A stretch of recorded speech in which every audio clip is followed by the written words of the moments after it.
जय श्री राम दोस्तों, आज हम आपको लेकर चलेंगे अंटार्कटिका के एक ऐसे रहस्यमयी सफर में जिसे जानने के बाद आपके पाँव के नीचे की जमीन खिसकने वाली है।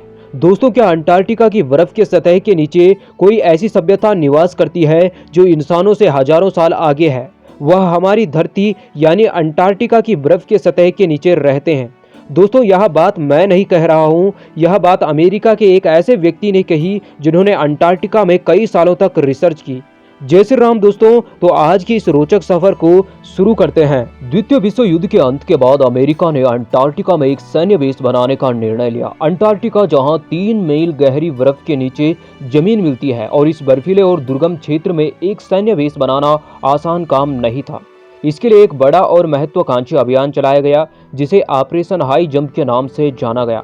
ऑपरेशन हाई जंप की शुरुआत अगस्त 1946 में हुई थी, और इस अभियान का नेतृत्व प्रसिद्ध अमेरिकी नौसेना के अधिकारी एविएटर एडमिरल रिचर्ड बायर्ड ने किया। एडमिरल बायर्ड एक सम्मानित और अनुभव संपन्न अधिकारी थे, जिनके नाम कई पुरस्कार और सम्मान थे, जिनमें अमेरिका नेवी क्रॉस अवार्ड भी शामिल था। वह पहले व्यक्ति थे जिन्होंने उत्तरी दक्षिण ध्रुव पर उड़ान भरी थी। इस अभियान के तहत 13 बर्फ तोड़ने वाले जहाज, 13 हवाई जहाज, 4700 सैन्य कर्मी भेजे गए थे।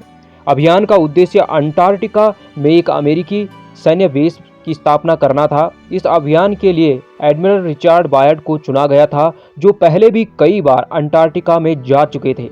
एक दिन जब एडमिरल बायर्ड अपने हवाई दस्ते के साथ दक्षिणी ध्रुव के ऊपर उड़ान भर रहे थे, उन्होंने वहां एक विशालकाय गड्ढा देखा। यह गड्ढा सामान्य नहीं था और दृश्य पहले कभी देखा नहीं गया था। एडमिरल बायर्ड अपने जहाज़ों को उस गड्ढे के भीतर प्रवेश करने का आदेश दिया। यह एक लंबी सुरंग जैसी संरचना थी, और विशालकाय गड्ढा के अंदर जाते ही अंदर घुसने पर उन्हें एक अद्भुत दृश्य दिखाई दिया। जहां अंटार्कटिका के में तापमान 0 से नीचे होता है, वहां उस गड्ढे के अंदर हरी भरी वादियां और चमचमाती हुई क्रिस्टल की इमारतें थी। उस गड्ढे के अंदर बिल्कुल भी पानी नहीं था। जैसे ही उन्होंने आगे बढ़ने का प्रयास किया, उनके जहाज़ों का नियंत्रण किसी अदृश्य शक्ति ने अपने हाथों में ले लिया। इसके बाद कुछ यूएफओ उनके जहाज़ों को चारों ओर से घेर लेते हैं और एक सुरक्षित जगह पर लैंड करवाते हैं। लैंडिंग के बाद एडमिरल बायर्ड का सामना एक एडवांस बीइंग से हुआ, जो मानव जैसा दिखता था। वह एडमिरल बायर्ड से नाखुश था, क्योंकि मानव जाति बार बार धरती की सतह पर परमाणु धमाके कर रही थी।